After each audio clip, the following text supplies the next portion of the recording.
Okay, physics problem with Newton's second law. Here we go. Newton's second law says this, that the summation of all the forces is equal to the mass times the acceleration, where force and acceleration are vectors. Now, if we read this problem, consider the stationary mass held in place by two cables, one of which is horizontal, and the angle is 30 degrees. So I know that this angle right here is 30 degrees. And if I draw a line parallel down here, I know that this angle will also be 30 degrees because they're alternate interior. Now, the next thing you're going to want to do is draw a free body diagram of the situation that you have. So here's what we would have.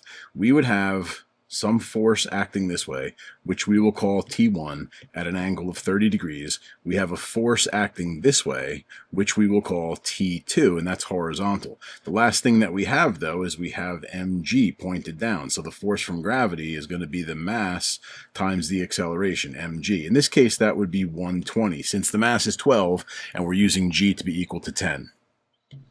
Now, the next thing we're going to want to do is break the vectors up that need to be broken up.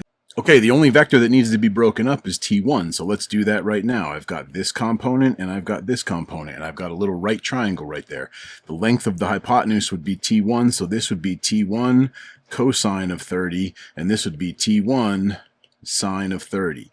Now I can write the vertical component over here, which makes a little bit more sense, but do understand that these two are the same exact thing. Now we're going to look at the y direction and the x direction separately. So here's what I have. In the y direction, summation of all the forces is equal to 0. Remember, this mass is just hanging. It's not accelerating. So the ma is equal to 0. So what I have in the x direction, what I have in the y direction is T1 sine of 30, that's up, minus 120, that's down, equals 0. So that means T1 times 0.5, because that's what the sine of 30 is equal to 120 when I add that to both sides. If I divide both sides by 0.5, I get T1 is equal to 240 newtons. Now let's take care of T2.